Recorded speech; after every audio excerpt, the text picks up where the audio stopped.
अरे मत जाओ गंगा नहाने, मत जाओ मंदिर, छोड़ दो पौराणिक कथाओं का पाठ कराना घर पर।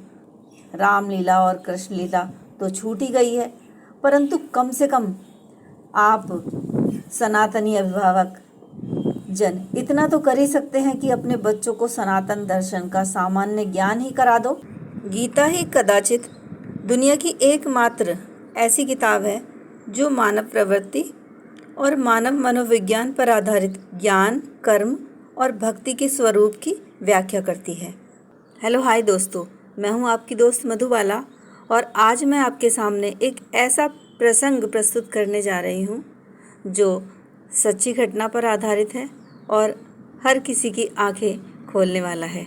इसका शीर्षक है हिंदी घराना। लड़की हिंदी घराने में पैदा हुई, मॉडर्न सीबीएसई स्कूल में पढ़ाई की, माता पिता की बहुत दुलारी थी, विज्ञान की छात्रा थी, तो पिता ने भी इंग्लिश मीडियम कॉलेज में बेटी को मेडिकल की पढ़ाई करवाई। पर ये क्या हुआ अचानक से बेटी ने अन्य मजहब अपनाकर रूहानी मोमिना बनना स्वीकार कर लिया। एक दिन टीवी चैनल पर उस लड़की का इंटरव्यू देखा। मैंने उसे ध्यान से सुना। लड़की ने बताया कि वो किसी सुप्रीम पावर की खोज कर रही थी। उसने अल्लाह गॉड को सुप्रीम पावर के रूप में पढ़ा था, इसलिए मोमिना बन गई।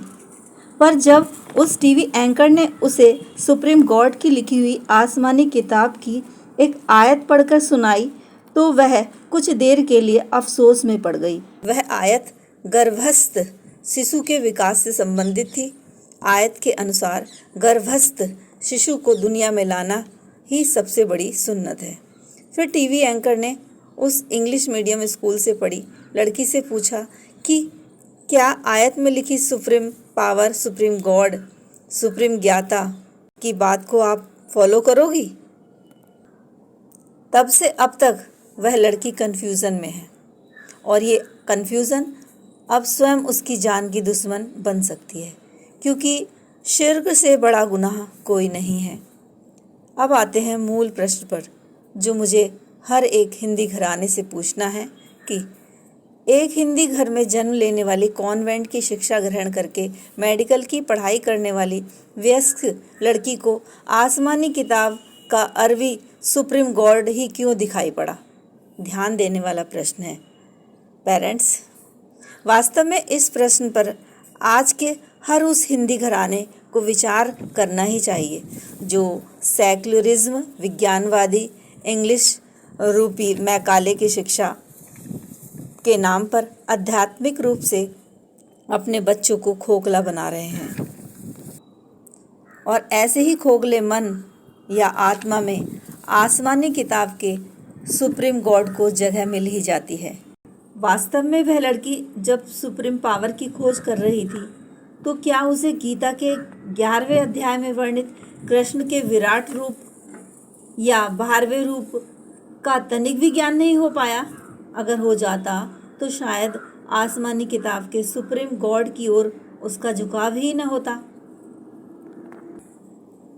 परंतु नकली अंग्रेज मॉडर्न माता पिता की गलती यह रही कि उन्होंने कभी अपने बच्चों को गीता पढ़कर नहीं सुनाई, गीता के महात्म को नहीं बताया, और वो सदा ही ब्रह्म की अवधारणा, पुरुष सूक्त और वैदिक ज्ञान तथा परंपराओं को दकियानुसी मानते रहे और आधुनिक सेक्युलर कॉन्वेंट की इंग्लिश शिक्षा ही उनका ध्येय रहा।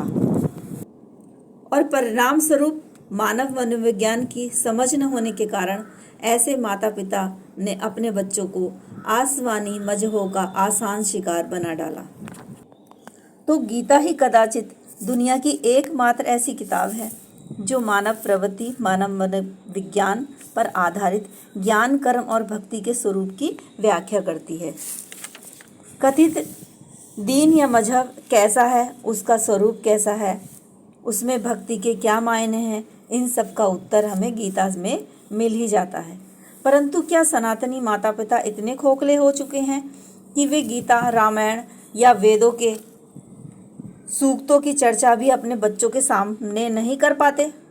यूट्यूब खोल लो तो अनेक वीडियो में वेद, पुराण और सूक्तों जैसे पुरुष सूक्त, ब्रह्म सूक्त वेदों की चर्चा मिल ही जाएगी। गीता में साकार ब्रह्म और निराकार ब्रह्म की भक्ति पर भी प्रकाश डाला गया है। तो क्या आज के माता पिता जानकारी के लिए भी अपने बच्चों के समक्ष गीता की चर्चा नहीं कर सकते? और क्या सप्ताह में 1 घंटा भी इसकी चर्चा नहीं हो सकती? अरे मत जाओ गंगा नहाने, मत जाओ मंदिर, छोड़ दो पौराणिक कथाओं का पाठ कराना घर पर। रामलीला और कृष्ण लीला तो छूट ही गई है, परंतु कम से कम आप सनातनी अभिभावक जन इतना तो कर ही सकते हैं कि अपने बच्चों को सनातन दर्शन का सामान्य ज्ञान ही करा दो। भक्ति, ब्रह्म और ईश्वर की अवधारणा से ही परिचय करा दो। अन्यथा वह दिन दूर नहीं कि आपकी हिंदी सनातनी बच्ची मानव मनोविज्ञान के जगने पर कब आसमानी सुप्रीम मजहब का शिकार बन जाए और कब हमेशा शिर्क के गुनाह में ही जलती रहे। दैट्स ऑल दोस्तों। Stay safe, be alert. Thank you very much.